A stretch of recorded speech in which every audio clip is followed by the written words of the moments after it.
Bonjour. Et voilà, il est 12h05. Bah écoutez, sans plus trop tarder, parce qu'on a quand même pas mal de choses à vous raconter, on va pouvoir commencer.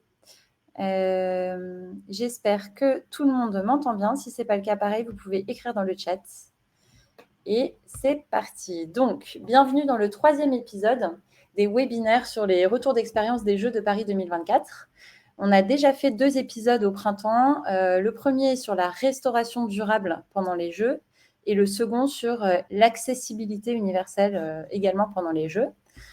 Si vous avez raté les épisodes, il y a les replays à la fois sur la plateforme Unimev et aussi sur le site d'IPAMA à la rubrique webinaire. Donc là, on est ensemble jusqu'à 13h. Merci beaucoup d'être avec nous sur votre pause déjeuner. Je m'appelle Caroline Durand-Gasselin, je suis directrice de projet chez IPAMA et c'est moi qui vais faciliter ce webinaire. Pour rappel, IPAMA, c'est un cabinet de conseil et de formation à la RSE. On est une structure de l'économie sociale et solidaire. Et on travaille avec des acteurs des écosystèmes culturels, sportifs et touristiques pour les aider à organiser des événements plus justes et plus sobres. Voilà, tout un programme. Et c'est en travaillant chez IPAMA que j'ai eu la chance de collaborer avec l'équipe environnement de Paris 2024. Et c'est ça qui nous permet maintenant de vous proposer ces retours d'expérience sur les Jeux. Peut-être que je laisse Gauthier dire un tout petit mot sur Unimev, s'il y en a qui ne sont pas familiers avec l'institution. Bonjour à toutes et à tous, ravi de vous rejoindre pour ce webinaire donc organisé avec notre adhérent IPAMA et merci à Caroline et à Justine pour cette organisation. Donc je suis Gauthier Renaud, le responsable développement durable et RSE au sein d'Unimev. Alors, pour ceux qui ne savent pas, donc Unimev c'est la fédération des métiers de l'événementiel qui rassemble l'ensemble des acteurs de la filière, que ce soit des organisateurs d'événements, des gestionnaires de sites ou l'ensemble des prestataires qui contribuent au succès des événements. Et donc c'est dans ce cadre-là qu'on organise ce webinaire avec IPAMA.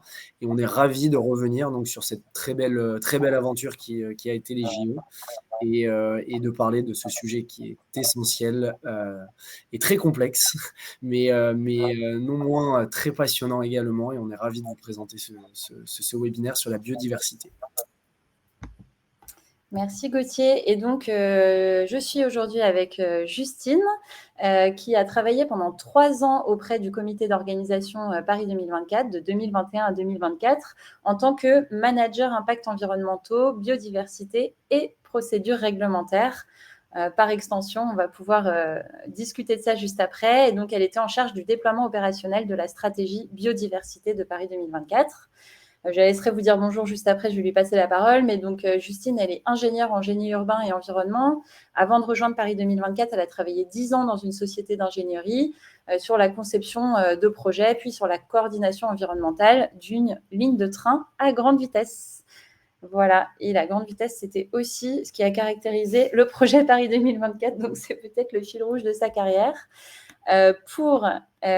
Juste avant de lui passer la parole, donc, je vous rappelle que le webinaire d'aujourd'hui, il a lieu entre midi et 13h, que vous pouvez poser toutes vos questions ou faire vos remarques dans le chat sur l'onglet discussion à droite de votre écran, et qu'il y aura aussi des mini-sondages tout au long de la présentation pour qu'on puisse échanger et la rendre interactive. Il y aura bien sûr aussi une session de questions-réponses à la fin. Il faut qu'on se réserve un petit peu de temps pour que Justine puisse répondre à vos questions. Si vous avez des questions en cours de route, moi, je me charge de les transmettre à Justine pendant sa présentation également. Et voilà, et je passe du coup la parole à Justine immédiatement. Bonjour à tous, ravie d'être avec vous aujourd'hui pour partager cette expérience incroyable qu'on a vécue et surtout en fait le retour d'expérience sur ce sujet qui est la biodiversité qui, qu'on se le dise, hein, on est tous en train de progresser dessus, mais jusqu'à présent c'est quelque chose qu'on peut avoir du mal à appréhender et à prendre en compte dans nos projets. Donc l'idée aujourd'hui c'est de vous partager ce qu'on a réussi à faire pendant l'événement de Paris 2024, là où on a eu des difficultés, et essayer peut-être de vous inspirer des bonnes pratiques, voilà, des idées pour vos propres missions et vos événements. Alors, si on rentre un peu dans le sujet, je voulais mettre au début un peu d'éléments de contexte et vous poser deux premières questions. Voilà, donc vous allez dans la partie interactivité pour essayer de nous donner un peu votre avis là-dessus. À quoi pensez-vous lorsqu'on évoque la biodiversité? Vous allez avoir voilà, quatre propositions. Voyons un petit peu ce que ça vous évoque lorsqu'on parle de la biodiversité.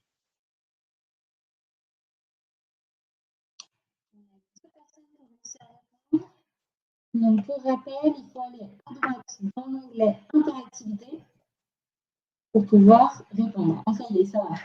Ça commence à venir. Donc, les quatre propositions, la jungle urbaine, une jolie prairie avec plein de fleurs, une forêt avec de grands arbres, des animaux qui se déplacent. Il me semble que vous avez la possibilité de cocher plusieurs réponses si vous le souhaitez.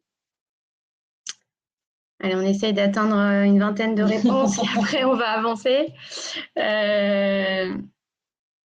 Alors oui, effectivement, c'est intéressant. On pense tout de suite à ce genre de choses, la prairie, la forêt.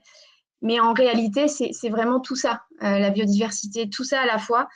Si on devait donner un peu une définition de la biodiversité, on dirait que c'est l'ensemble des êtres vivants et des habitats, des écosystèmes dans lesquels ils vivent, ils se déplacent, ils se nourrissent, et toutes ces interactions entre les espèces et leur milieu. Ce qui est important et ce que je souhaite souligner aussi là, c'est de dire que la biodiversité, c'est pas uniquement ce qui est remarquable ou ce qui actuellement relève de l'urgence, mais on entend aussi toutes ces espèces qui sont plus communes, mais qui sont en fait clés dans la chaîne alimentaire et qui sont en fait, au-delà des espèces qui sont en voie de disparition, qui sont aussi en régression. Donc quand on parle de la biodiversité, oui, j'inclus la jungle urbaine parce qu'en fait, on a énormément aussi de biodiversité dans nos villes et c'est important de la considérer tout autant que des espèces qui peuvent être emblématiques. Alors voilà, si on se donne un peu quelques images de la biodiversité, voilà, la forêt, la prairie, un parc un peu plus urbain, des espèces, on va penser à des oiseaux, on va penser à des mammifères.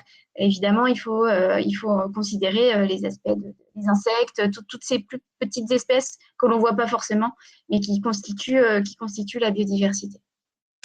Une deuxième question qui là plutôt qui porte plus sur vos métiers. Voilà, si on devait réfléchir un peu aux éléments qu'on retrouve sur les lieux de vos événements, à quoi pensez-vous? Donc là, pareil, vous avez plusieurs propositions. Une scène, des tribunes, des barrières, des bungalows, des tentes, des comptoirs, des équipements sportifs ou techniques. Pareil, qu'est-ce que vous cochez lorsque l'on se pose la question des éléments qui se trouvent sur vos événements?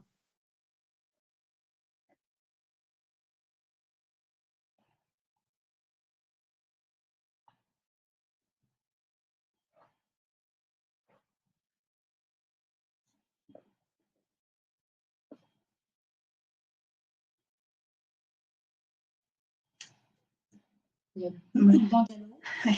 Un plébiscite sur les bungalows, tentes, scènes. Bon, voilà, le principe, c'est de dire, en fait, s'il y a tout ça, un événement, c'est un nombre incalculable d'infrastructures. Alors, parfois, on a du pérenne, mais on a aussi majoritairement des infrastructures temporaires et qui sont implantées sur des lieux qui accueillent de la biodiversité. Alors, plus ou moins riches, évidemment, mais en tout cas, qui accueillent de la biodiversité. Alors, pour vous donner une image d'un événement, donc là, vous avez l'exemple qui s'affiche du site des Invalides pendant les Jeux. Voilà, on avait des tribunes, des bungalows, des toilettes temporaires, des tentes, des équipements sportifs, des structures en bois, des échafaudages, des barrières. Voilà. Et en fait, tous ces équipements-là, on vient les poser quelque part et on vient forcément en interaction avec la biodiversité. Allez, une petite dernière question avant de rentrer un peu plus sur la partie biodiversité Paris 2024. Est-ce que vous avez eu la chance ou l'opportunité d'aller sur un ou plusieurs sites des Jeux pendant l'été 2024?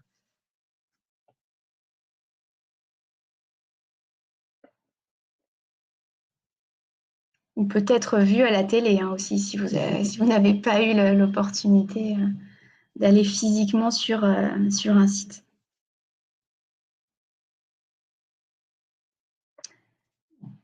Alors, c'est intéressant. Bon. Donc, j'espère que même si vous n'avez pas eu la chance d'y aller, vous avez pu en profiter aussi, soit dans les fan zones dans les villes ou à la télé. Mais ce que je trouve intéressant, c'est que vous êtes plusieurs à avoir eu l'opportunité d'aller sur plusieurs sites. Et si c'est le cas, peut-être que vous avez pu observer qu'on avait un peu des typologies de sites et des zones assez différentes parfois pour l'installation de nos événements. Alors, si on balaye un peu ça ensemble, on vous a remis ici la carte des sites. Donc, la particularité des Jeux de Paris 2024, c'est qu'il y a eu cette recherche de compacité. Donc, on était très concentré sur Paris et l'Île-de-France avec quelques sites déportés. Et donc, si on rentre un petit peu dans les caractéristiques, le fait qu'on se soit concentré sur Paris, on a eu en fait une majorité de sites en zone urbaine très dense, donc le cœur de Paris, la Seine-Saint-Denis. Et on a eu aussi, comme on a été en Île-de-France et sur certains sites déportés, on a été aussi sur des zones plus naturelles. Donc, manipulées par l'homme, on va dire, créées par l'homme, mais plus naturelles, mais aussi des zones totalement naturelles quand on a été en mer. Et donc, à partir de là, nous, on a identifié en fait des catégories de sites, c'est ce qui nous a aussi permis d'organiser notre travail sur la biodiversité, des catégories de sites qui sont celles qui s'affichent à l'écran, des sites temporaires en zone urbaine et des sites temporaires en zone naturelle. Donc, en exemple, là, vous avez en image le site de Tour Eiffel Champ de Mars et le site de Vers-sur-Marne.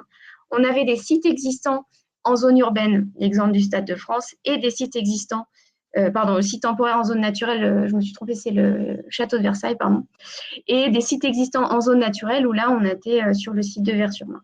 Et à cela, s'est ajouté deux autres catégories, des sites nouveaux qui ont été créés en fait à l'intérieur de projets de territoire, donc notamment le village des athlètes, le village des médias, et une autre catégorie qui est un peu particulière, qui est la catégorie des sites en mouvement, qui sont les sites des compétitions sur route, notamment, et le relais de la flamme. Donc là, encore quelque chose de particulier qu'il a fallu étudier et traiter d'une manière un peu particulière. Alors, la biodiversité des sites de Paris 2024.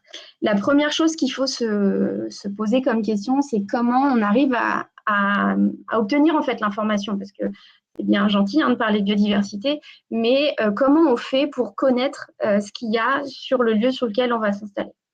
Donc chez Paris 2024, on a eu plusieurs méthodes qui ont été mises en place. La première, c'est qu'on a fait un marché avec un prestataire, un petit cabinet spécialisé en écologie. Et donc, on a eu des écologues qui nous ont accompagnés depuis 2019 jusqu'à après les Jeux, jusque pendant le démontage.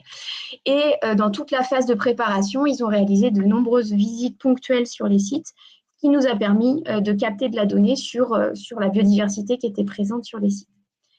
On a eu aussi, avec les projets qui étaient des projets de territoire et sur lesquels on est venu occuper de manière temporaire, là, c'est des projets où il y avait des dossiers réglementaires qui ont été élaborés, donc village des athlètes, village des médias, la marina de Marseille.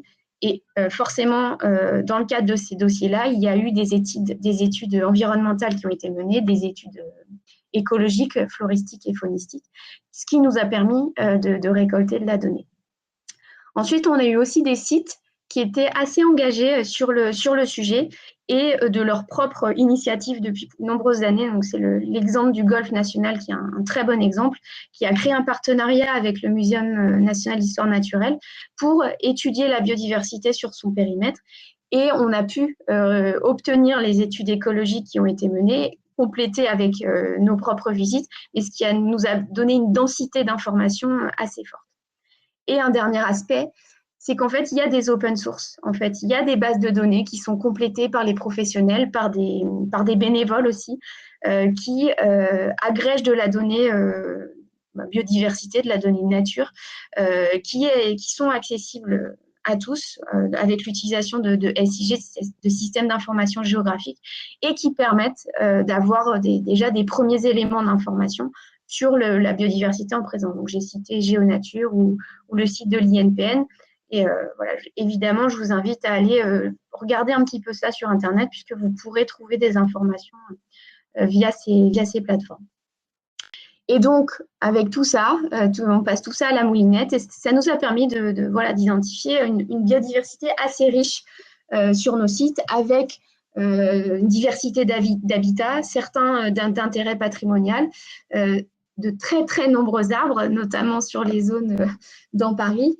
Malheureusement aussi des espèces exotiques envahissantes. Donc, les espèces exotiques envahissantes, c'est des espèces qui ne sont pas originaires de la zone où on la trouve, mais qui trouvent des conditions de développement qui sont hyper favorables et de ce fait se développent fortement et prennent la place d'autres espèces. Et là, l'objectif, c'est d'éviter de les propager. Et au sein de ces habitats, forcément, tout un cortège d'espèces animales qui sont patrimoniales ou plus communes, mais comme je le disais en introduction, qui sont tout autant d'intérêt à préserver dans nos opérations. Des oiseaux, des papillons, des chauves-souris, des amphibiens. Sachant que voilà, en ville, les espèces que vous avez là, enfin tous les oiseaux que vous avez illustrés là, les chauves-souris, les papillons, c'est des choses qu'on retrouve en ville.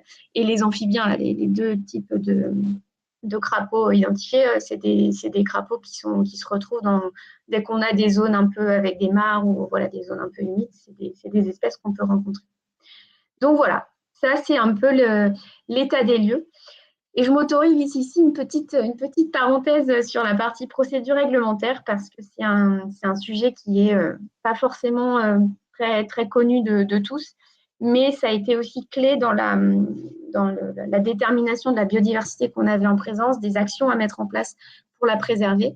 Et c'est juste pour vous donner un peu un panorama des différents codes auxquels le projet de Paris 2024 a été soumis et tous les types d'autorisation, de demande d'autorisation qu'on a dû faire auprès des services de l'État, sachant que sur la partie biodiversité, les deux codes qui nous ont vraiment occupés fortement, c'est le code de l'environnement et le code du patrimoine, sachant que la particularité qu'on a eue, c'est que pour l'événementiel, c'est pas forcément toujours très bien cadré. Et la réalité, c'est que Paris 2024, les services de l'État ont cherché à ce qu'il y ait aussi une valeur d'exemple. Et donc, on nous a appliqué un peu les contraintes du pérenne sur du temporaire. Mais ce n'était pas plus mal, puisque c'est aussi comme ça qu'on arrive à cadrer les choses et à faire passer des messages auprès de toutes les équipes qui vont intervenir sur les sites. Et donc, voilà, pour vous donner l'information qu'on a réalisé un certain nombre de dossiers, donc 115 sur les codes de l'environnement et du patrimoine, dans lesquels étaient intégrés les sujets de biodiversité qui nous ont vraiment aidés aussi derrière dans le suivi, l'accompagnement des équipes opérationnelles pour la préservation de cette biodiversité. Alors maintenant, comment on a identifié, mais maintenant comment on fait pour travailler sur la préservation de cette biodiversité? En petit préambule, je vous pose une question. Savez-vous ce que ça veut dire ERC? Ce fameux trigramme, peut-être que vous avez déjà entendu dans le cadre de vos projets. Oh, peu d'inspiration, a priori, pour l'instant. Alors là, pour le coup, il y a une bonne réponse et d'autres qui le sont moins. Ah oui. Dans la thématique dans laquelle on se parle.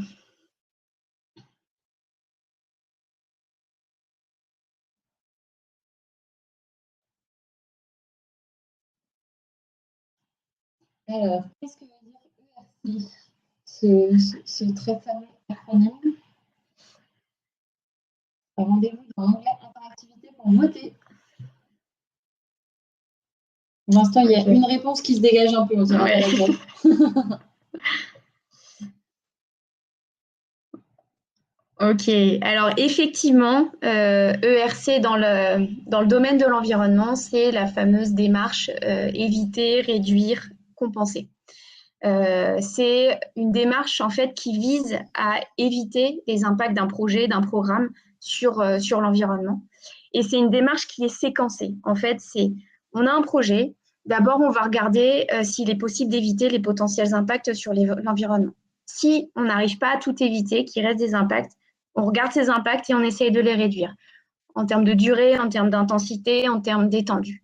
Et enfin, si on a des impacts résiduels, et ben là, c'est de les compenser, c'est-à-dire de prévoir une contrepartie aux effets négatifs qu'ils pourraient avoir sur l'environnement.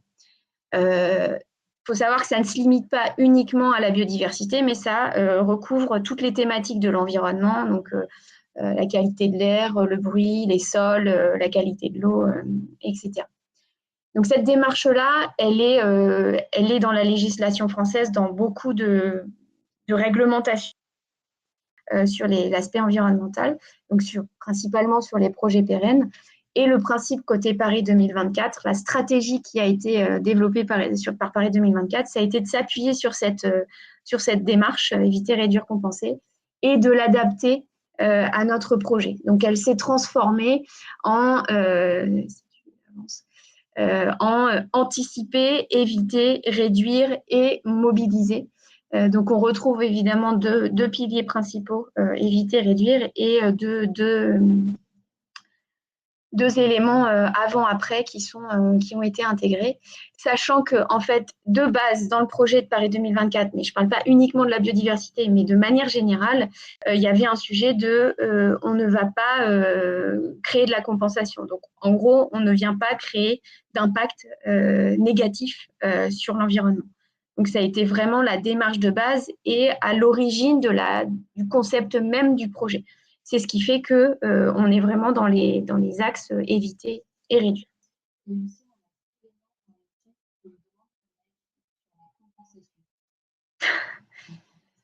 Question piège. La compensation, effectivement, ça peut être quelque chose qu'on peut voir en se disant c'est bon, je vais compenser, donc je peux impacter. Non, en fait, voilà, c'est pas comme ça que ça doit se réfléchir. En revanche, après, on a tout un tas de projets d'intérêt généraux qui sont utiles et qui sont à engager. Et la compensation, ça doit vraiment être la toute dernière étape ultime quand on n'a pas réussi à éviter et réduire. Et c'est là aussi le travail avec les services de l'État, c'est qu'ils sont aussi là pour pousser les porteurs de projets et les porteurs de nouveaux programmes. C'est pousser à éviter et à réduire avant de devoir s'engager dans la compensation. Parce que en fait, de base, quand la compensation, donc par exemple dans le code forestier, c'est quand on a coupé un boisement, ce qu'on va replanter, ça ne sera jamais du niveau de ce qui aura été coupé. C'est pareil, si on a impacté une zone humide, le temps qu'on retrouve une fonctionnalité dans une nouvelle zone humide, ça prendra du temps. Donc effectivement, avant d'en arriver à la partie de compensation, il y a vraiment le travail d'évitement et de réduction qui est clé. Mais effectivement, il y a des projets où on n'arrive pas à trouver d'autres alternatives parce qu'il n'y a pas aussi que l'environnement qui est pris en compte dans un projet. Donc voilà, réponse de Normande, on est d'accord, mais c'est pas un sujet si simple et ça se prend de toute façon au cas par cas, territoire par territoire et enjeu par enjeu. Alors, si on balaye, je vais essayer d'avancer parce qu'on a des choses un peu sur le bilan que j'aimerais vous partager quand même. Donc, sur la partie anticipée, la partie anticipée, ça a été le développement d'une méthode d'analyse pour essayer d'accompagner tout au long de la conception les équipes dans la production de leur projet sur les différents sites sur lesquels on avait des événements qui allaient se mettre en place. Donc, c'est une méthode d'analyse qui a un pilier, effectivement, qui est la biodiversité, mais en fait, on a travaillé sur l'ensemble des thématiques de l'environnement, et c'est ce que vous avez à l'écran là. Vous avez donc le pilier biodiversité qui, là, va regarder tous les sujets de nature, de corridors écologiques, espèces, habitat, continuité. On a ensuite l'aspect patrimoine, parce qu'en plus, on avait un projet qui était fortement intégré dans du patrimoine bâti et patrimoine paysager également, donc des zones protégées au titre du paysage. Donc, voilà, tout ce qui est monuments historiques, tout ce qui est sites classés au titre du paysage qui ont été aussi regardés. Sur l'aspect santé environnementale, c'est là où on va avoir toutes les thématiques de pollution de l'air, de qualité des sols, de qualité de l'eau, de risques, type les risques inondations. Empreinte carbone, là, on était plutôt, vous le savez, hein, il y a eu tout un travail quantitatif sur le carbone. Nous, on était plutôt sur un aspect d'analyse qualitative, pardon. De proximité au transport en commun. Est-ce qu'en fait, on était proche et les gens allaient utiliser le transport en commun, ou est-ce que non, plutôt on était assez éloigné, il y avait un risque d'avoir des véhicules. Et sur la partie, ce qu'on appelait économie circulaire, c'est pareil. On n'était pas sur du quantitatif tel qu'a été mené avec le bilan matière, etc. Là, on était vraiment sur l'usage la présence de déchets et la gestion des déchets. Et s'il y avait un risque potentiellement, on retrouve des déchets dans la nature, potentielle pollution à terme et impact sur la biodiversité. Ce qu'il faut préciser ici, c'est que cette analyse a permis de noter les sites sur chacun de ces critères pour essayer de regarder où étaient les risques. Et elle a aussi donné des cartes qui permettaient de visualiser ces risques dans l'espace sur un site. Et vraiment, les outils cartes étaient hyper utiles, évidemment, pour communiquer sur les résultats de cette analyse auprès des équipes en charge des infrastructures et des opérations. Oui, c'est ce que vous voyez avec le diagramme au milieu, en fait, c'est que l'analyse, elle a porté sur les enjeux et sur les impacts. C'est-à-dire, il y a une première étape, c'est de compréhension du site. C'est quoi mon site et c'est quoi les enjeux du site? Ah bah là, j'ai des habitats d'intérêt patrimonial, donc enjeu très fort. J'ai aucun monument historique ou quoi, donc pas d'enjeu. J'ai déjà de la gestion des déchets, donc peu de risques. Et voilà, ça nous donne un peu la carte du site tel qu'il est avant qu'on arrive à s'installer. Et ensuite, je viens poser mon projet Paris 2024. Donc, j'ai un plan avec des tribunes, avec des bungalows, avec des toilettes, avec tout ce qui compose un événement. Et je regarde si ce projet a des impacts sur mon site. Ah bah oui, là, je suis trop près. Là, je viens carrément sur l'habitat ou la fleur qui est protégée. Ah bah oui, là, je suis trop près du monument historique. Ah bah là, la couleur, franchement, c'est pas beau à côté du musée du Louvre. Enfin, voilà. Et on fait des notations comme ça. Et après, on vient voir les équipes et on travaille avec eux pour essayer d'éviter et de réduire les impacts. Donc ça, c'est un peu du travail, on va dire, un peu plus théorique sur table. Comment ça s'est matérialisé derrière? Donc là, c'est vous donner un peu des exemples de qu'est-ce que ça veut dire éviter. Éviter, en fait, c'est juste, on a identifié des zones avec, donc à Versailles, on avait une flore protégée qui s'appelle le conopode des national, on avait énormément de prairies avec une richesse floristique très forte et donc derrière beaucoup d'insectes, beaucoup de papillons, beaucoup d'oiseaux.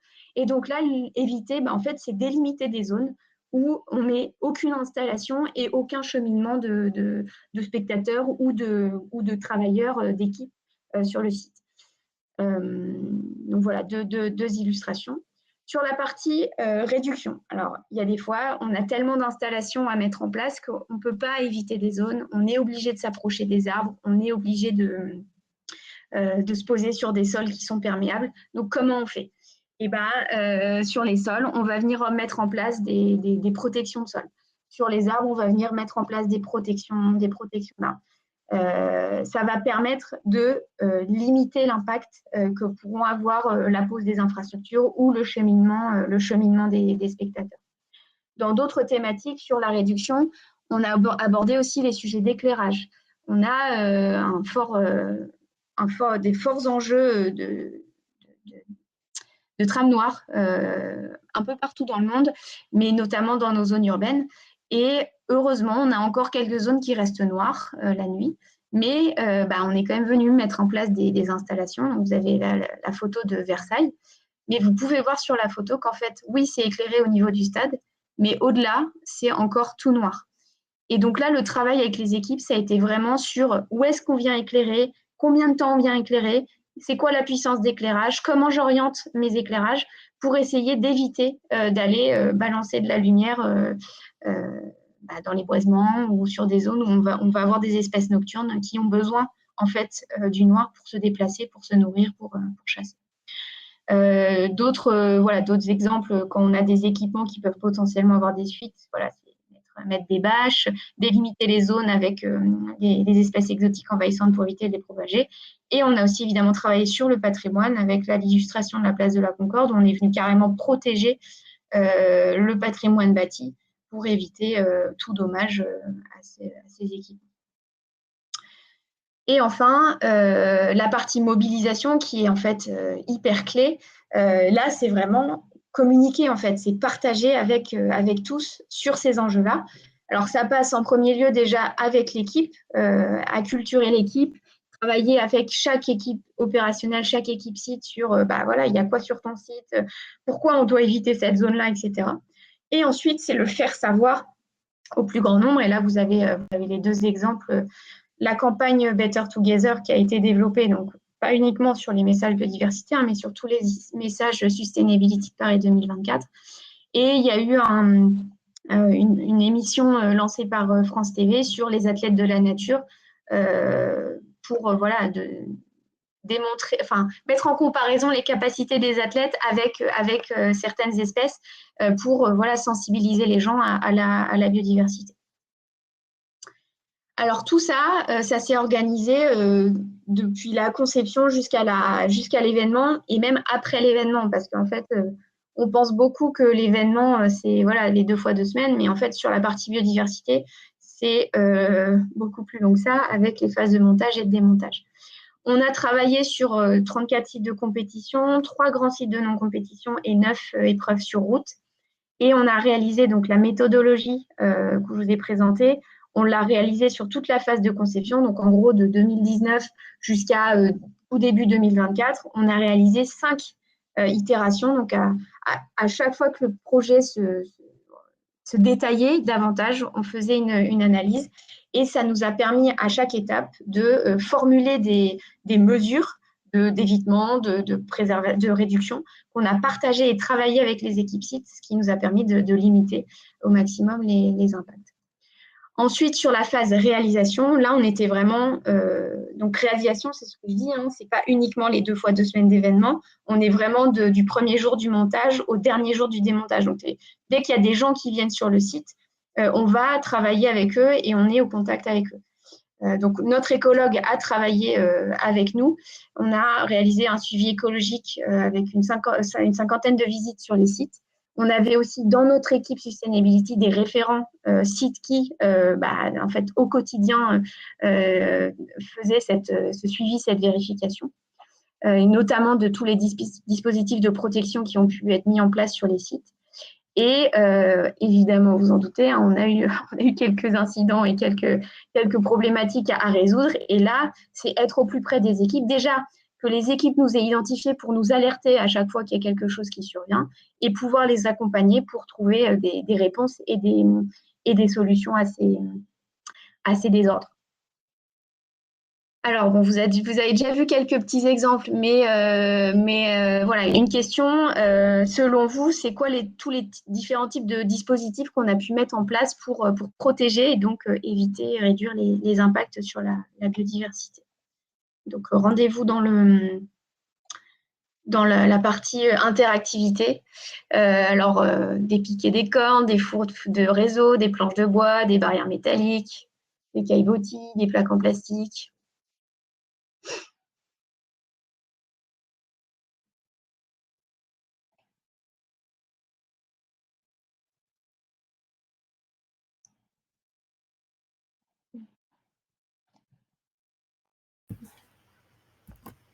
Donc, pour rappel, ce sont des dispositifs de protection des arbres, des sols, des prairies ou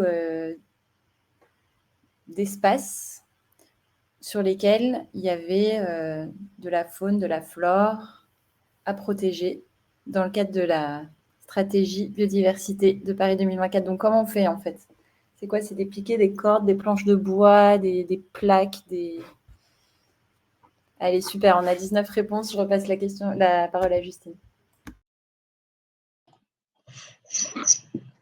Ouais, donc effectivement, en fait, c'est un peu tout ça qui a été mis en place. C'est ultra varié parce que ça va aussi dépendre un peu de la disponibilité des équipements, mais on a utilisé tout ça. Voilà, je vous donne quelques chiffres. On a déployé 1695 protections d'arbres sur les sites. Donc, vous voyez, hein, à gauche, on a des planches de bois à droite, on a des éléments de type barrière en plastique de Paris, ville de Paris. Ce qui est important là dans la protection des arbres, donc là on est vraiment sur la protection du tronc, mais dans l'idéal et sur la photo du milieu on le voit un peu, c'est aussi essayer de faire de la mise à distance, c'est-à-dire que le tronc, c'est pas juste, l'arbre c'est pas juste le tronc, hein. Évidemment il y a tout le système racinaire, il y a tout le haut-pied qui dépasse, et donc à chaque fois qu'on a pu mettre un peu de la mise à distance, c'était encore davantage de protection qui était mis en place.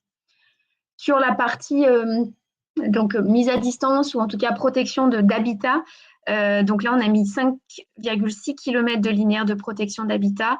Alors là vous avez une illustration de piquet corde, mais on a utilisé des barrières métalliques aussi pas mal. En fait les barrières Vauban un peu classiques, mais c'est assez efficace. Et en vrai, on peut se dire que le piquet corde, c'est pas forcément efficace. La réalité, c'est que c'est le cas parce qu'on a vraiment les gens qui ont respecté les délimitations. Et donc là, l'illustration est au golfe national. Et on voit des zones qui ont été un peu piétinées, mais en fait, c'est les zones de cheminement des gens. Et à côté de ça, des zones de prairies qui ont été complètement maintenues et qui n'ont pas du tout été impactées par les cheminements. Et la troisième chiffre qu'on a mis, c'est les protections de sol. Donc là, on a positionné l'équivalent de 20 terrains de rugby en protection de sol. Et là, c'est aussi varié que voilà, des plaques en plastique, en métal, des caillebotis, des nattes en bois, etc. Pourquoi on fait ça? En fait, les sols, le sujet, c'est le tassement. Et un sol qui est tassé, en fait, c'est un étouffement de la biodiversité qui se trouve à l'intérieur du sol. Et en fait, la biodiversité dans les sols, elle est sur les 30 premiers centimètres. Et en fait, le tassement, quand il intervient, c'est sur ces premiers centimètres-là. Donc, l'objectif de mettre ces plaques, c'est qu'en fait, on répartit la charge. Et donc, on limite un peu le tassement, ce qui fait que le sol derrière, il va pouvoir repartir plus vite, en fait, se régénérer plus vite que quand c'est pas réparti, quoi. Alors là, vous avez l'exemple au pied de la Tour Eiffel. Si d'aventure vous êtes allé au pied de la Tour Eiffel là cet été, vous voyez les dégâts que ça fait. Et en fait, tous les ans, la ville de Paris est obligée de refaire les pelouses. En fait, là, en 2024, certes, ils ont refait les pelouses, mais la réalité, c'est qu'on n'a pas eu autant de dommages que ce qu'il peut y avoir quand on a le flot de touristes habituel qui vient au pied de la Tour Eiffel. Et alors, un petit bilan chiffré pour essayer de garder quand même du temps, pas chiffré, mais pour essayer de garder du temps derrière de questions. Mais d'abord, selon vous, c'est quoi les principaux impacts qu'on peut avoir sur la biodiversité pendant un événement? Et peut-être en avez-vous déjà rencontré vous-même. Alors, encore une fois, on fait des propositions. Un engin qui percute un arbre, un véhicule qui fait sa vidange, un engin qui roule là où il ne devrait pas, un tuyau de carburant percé, un nid d'oiseau dans les échafaudages. N'hésitez pas à cocher.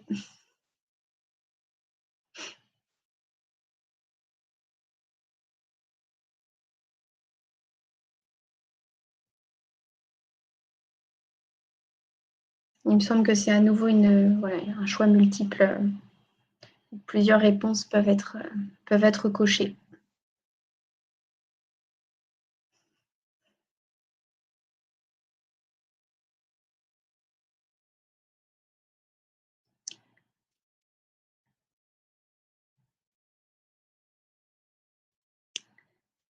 Allez, en vrai, pour tout vous dire, tout ce que vous avez ici, on les a eus.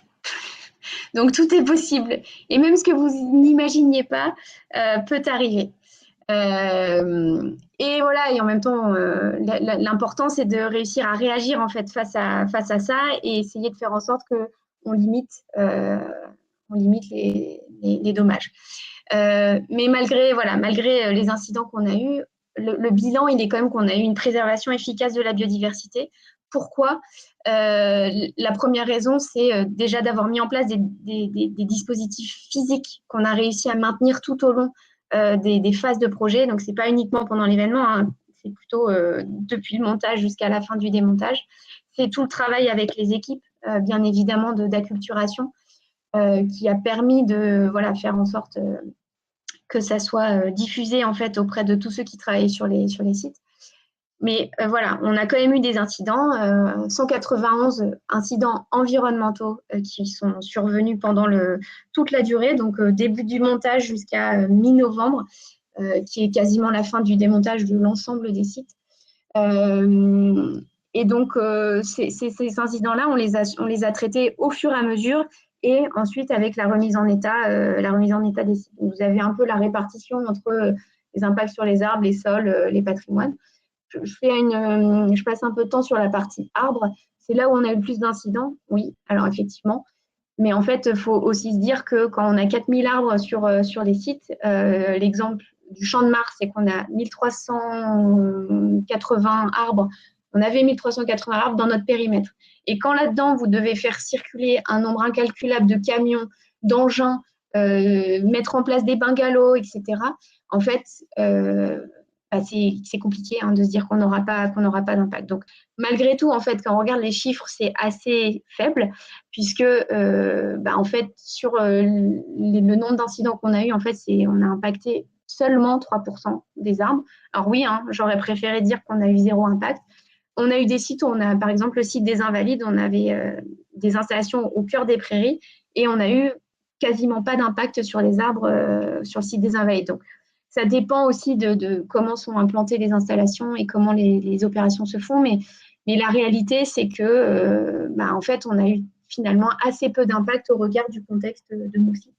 Et la réalité aussi, c'est que les impacts, ce n'est pas pendant l'événement qui surviennent, c'est vraiment pendant les phases de montage et de démontage. C'est quand on a beaucoup d'équipes qui travaillent en simultané sur les sites, qui sont en coactivité, qui ne sont pas forcément formées, où l'information n'est pas allée jusqu'au conducteur du camion, elle est allée à l'équipe, mais et la vigilance, et puis un camion qui tape une branche dans un arbre, etc.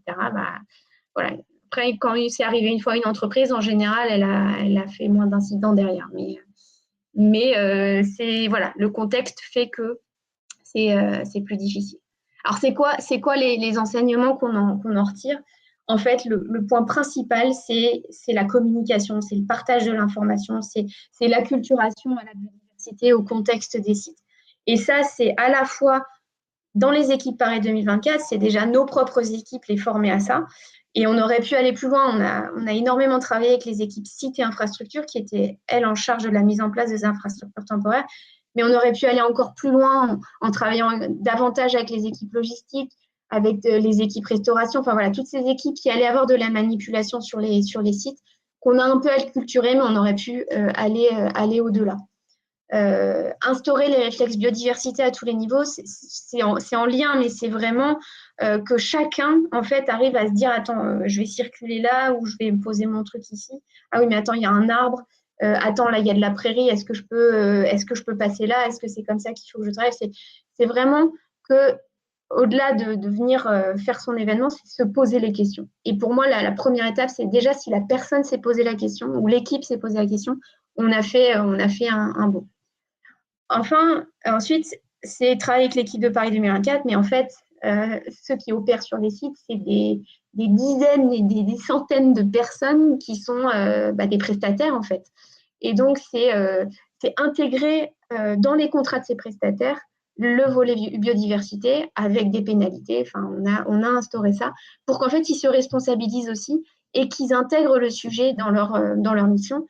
Et que derrière, ça découle aussi jusqu'au dernier sous-traitant qui va venir travailler. La prise en compte de ça, c'est vraiment tous ceux qui vont venir sur le site, quelle que soit la mission, pour vraiment être en connaissance de cause.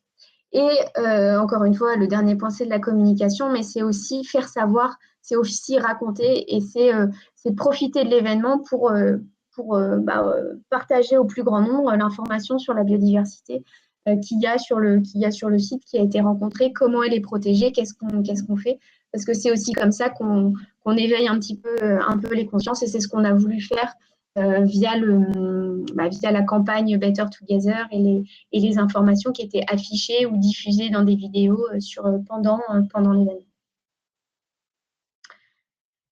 Voilà, je vous ai partagé, alors un peu vite, hein, on pourrait parler des heures de ce sujet. On a une dizaine de minutes pour vos éventuelles questions sur le sujet. Je laisse, je redonne.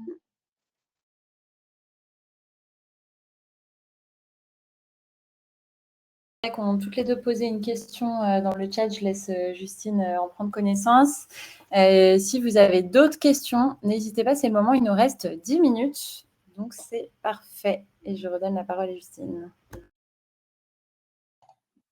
Alors, sur la première question qui est « Avez-vous dû réaliser de la compensation pour la partie biodiversité ?» Non, on n'a pas eu d'impact sur l'environnement, sur des habitats, sur des espèces où on a dû faire des demandes de dérogation d'espèces protégées ou d'impact de zones humides ou d'impact d'habitats forestiers. C'est 3 exemples principaux qu'on peut avoir dans la compensation.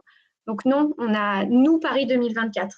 Hein, il est important d'avoir bien en tête le rôle de Paris 2024 et le rôle de la Solideo, qui était donc l'aménageur des équipements olympiques. Et la Solideo a mené la maîtrise d'ouvrage de projets pérennes qui ont conduit à de la compensation. Je prends notamment l'exemple du site d'Elancourt qui accueillait les épreuves de VTT. Il y a eu des travaux pérennes sur ce site-là qui ont effectivement notamment impliqué du déboisement, mais pour réouvrir des milieux, mais donc qui ont nécessité de la compensation puisqu'on crée du déboisement. Mais ça, c'était la Solideo. Sur les interventions de Paris 2024, donc la mise en place des infrastructures temporaires et la tenue de l'événement, nous n'avons pas eu de compensation à mener. Deuxième question, avez-vous eu un droit de regard sur le traitement de la Seine pour la rendre baignable? Alors, ce n'est pas un droit de regard, c'est que Paris 2024 était partie prenante de ce grand projet de rendre la Seine baignable. C'était un travail avec les services de l'État, avec la préfecture, avec la ville de Paris. Et donc, on était évidemment au fait de tous les travaux qui ont été réalisés pour faire en sorte qu'en fait, il y ait beaucoup moins d'eau usée qui se déverse dans la Seine et que de fait, ça permette d'atteindre des niveaux de qualité d'eau permettant d'une part un meilleur développement de la biodiversité et d'autre part la baignade qui a pu avoir lieu pendant les Jeux et à nouveau cet été. Quelles sont les 3 premières choses à faire pour intégrer le sujet biodiversité pour un organisateur d'événements ou un gestionnaire de site? En fait, pour moi, la chose clé, c'est déjà de savoir ce qu'il y a sur le lieu sur lequel on s'installe. Et pour ça, déjà, il est possible de trouver de la donnée un peu sur les plateformes open data. Et si on n'est vraiment pas, on va dire, compétent ou sachant sur le sujet, se faire accompagner avec des petits cabinets en écologie qui peuvent apporter en fait ce regard, parce qu'à partir du moment où on a la connaissance, en fait, on va l'intégrer directement dans le développement et dans la conception de son site. Donc pour moi, c'est vraiment, j'ai pas 3 choses, mais j'ai une première, c'est vraiment savoir où on s'installe, en fait, comprendre ce qu'il y a sur le lieu où on s'installe et ensuite travailler en conséquence. Et effectivement, ce que je disais tout à l'heure, et je crois que le micro était mauvais, c'était que une fois qu'on a cette connaissance, la formaliser sous forme de carte, poser dans l'espace les zones du site qui ont un intérêt, qui doivent être protégées ou sur lesquelles il y a des espèces exotiques envahissantes dont on doit maîtriser la progression. Ça permet vraiment de communiquer facilement avec l'ensemble des équipes. C'est hyper visuel et on se rend tout de suite compte que en entrant sur la droite, il ne faut pas y aller, quoi. Ou alors il faut qu'on fasse un cheminement grand public qui évite une zone, il faut qu'on fasse un circuit de circulation des engins qui évite une autre zone. Il y a certains arbres, on le sait, qu'ils ne seront jamais impactés parce qu'ils sont au fond de je ne sais pas où, et d'autres, on voit tout de suite qu'ils sont, si on les positionne bien sur la carte, on voit qu'ils sont au milieu des zones de flux et qu'il va falloir les protéger en premier. Donc, c'est vrai que si vous arrivez à avoir un petit peu d'aide ou à récupérer vous-même des données et les mettre sur une carte, ça aide vraiment ensuite à travailler. Et à ce titre, Justine était en fait à cheval entre deux équipes, l'équipe environnement, mais aussi l'équipe site et infrastructure. Et c'est vraiment de cette collaboration qu'a pu sortir aussi la mise en œuvre de la stratégie biodiversité. Et évidemment, cette carte, elle est ensuite la base pour la conception et le positionnement des infrastructures sur le site en lien avec les équipes chargées de ça. Et je laisse Justine répondre à la question suivante. Juste avant de répondre, je vais compléter ce que tu disais. Là, vous avez un peu le binôme que j'ai créé avec nos référents Sustainability Site. C'est-à-dire que moi, j'ai fait tout le travail de coordination et de conception avec l'écologue. Mais pendant le démarrage de la phase événement, donc je mets toujours encore une fois du début du montage à la fin du démontage, en fait, c'est colossal, hein, 48 jours, 40 sites, c'était pas possible. Donc, on avait ces référents qui ont couvert plusieurs sites et dont Caroline a fait partie. Et en fait, moi, j'ai dû partager à des gens qui ne sont pas forcément sachants sur la thématique biodiversité et donc de rendre pédagogiques ces éléments-là. Mais le fait de leur rendre pédagogique à eux, c'est que derrière, ils savent sans problème aller diffuser et partager l'information avec les équipes opérationnelles. Donc, il y a vraiment eu ce travail-là de passer de peut-être ce qui paraît complexe de la biodiversité, alors qu'en fait, je veux dire, un arbre, une pelouse, une abeille, un oiseau, un papillon, en fait, c'est ce qui nous entoure. Donc, en fait, il y a une simplicité de partage. Par contre, c'est vraiment, encore une fois, poser les enjeux et la compréhension qui est clé. Et du coup, la question qui est apparue, avez-vous utilisé des outils de calcul d'impact type bilan carbone, mais pour la biodiversité? Alors, la réponse, c'est que c'est l'outil qu'on a créé, là, que Caroline vient de vous réafficher à l'écran. C'était ça, notre outil de... Alors, ce n'est pas un outil de calcul, hein, c'est un outil d'analyse de l'impact avec des... En fait, il y a ces catégories-là, on a 24 sous-critères d'analyse. Hein. Dans chaque grande catégorie, il y a 4 ou 5 critères d'analyse avec des niveaux de notation, fort enjeu, faible enjeu, fort impact, faible impact. Donc, c'est nous qui avons développé cette méthodologie. Et donc, on n'est pas dans quelque chose d'un calcul comme un bilan carbone avec un facteur d'émission. Ça reste de l'analyse qualitative. Et en fait, la biodiversité, même si on a des indices de qualité écologique qui se développent, des indices de biodiversité qui se développent, ça reste quand même assez complexe. Ça reste aussi, c'est territorial, hein, la biodiversité. Donc, quelque chose qui s'applique à un endroit, ça peut être différent à un autre. Donc, voilà, nous, on a développé cet outil qu'on a mis à disposition. Hein. Il est disponible dans le rapport durabilité héritage en annexe. Donc, si ça vous intéresse, je vous invite à aller le regarder dans l'annexe biodiversité. Voilà, ce n'est pas un outil de calcul, c'est un outil d'analyse, mais c'est comme ça qu'on a pu, on va dire, hiérarchiser les enjeux et hiérarchiser les impacts et savoir où est-ce qu'on allait mettre un peu plus l'effort. Enfin, si je vous le fais en simplifié, hein, j'ai mis plus d'efforts sur les sites à Paris, dans les parcs ou sur les sites en zone naturelle, et un peu moins d'efforts sur les stades de football. Mais il y avait très peu de biodiversité, il y avait des choses à faire, et voilà, on a un peu travaillé dessus. Mais l'énergie, elle a été plus portée sur les zones où on avait des impacts plus forts, des enjeux plus forts, et aussi des impacts potentiels plus forts. Alors, une autre question. Des pistes à partager, similarités pour protéger la biodiversité lors des JO d'hiver 2030, ou tellement rien à voir, les terrains de jeu concernant faune et flore et saison, pas zone urbaine, et donc tout le travail sera à repenser. En fait, quand on parle de biodiversité, la réalité, c'est que tout est à penser à chaque territoire, puisque la biodiversité est différente d'un territoire à l'autre. En revanche, la méthode de travail, elle peut être similaire. Enfin, c'est connaître notre zone, connaître les enjeux du site, connaître son événement pour savoir c'est quoi les installations qu'il va y avoir, c'est quoi les cheminements spectateurs, techniques, etc. Et essayer d'articuler ça ensemble pour éviter et réduire les impacts et essayer d'éviter d'avoir des impacts trop forts qui nécessiteraient d'aller jusqu'à la compensation. Mais effectivement, c'est la méthodologie qui peut s'appréhender de la même façon. Après, la biodiversité est complètement différente. Enfin, voilà, on a eu de la biodiversité plutôt urbaine. Là, on est dans des écosystèmes de montagne qui ont d'autres enjeux, et encore davantage là avec les conditions climatiques. Mais donc voilà, il y a des sujets qui seront à prendre en compte différemment, mais la méthode de travail peut être sensiblement la même. Ah oui,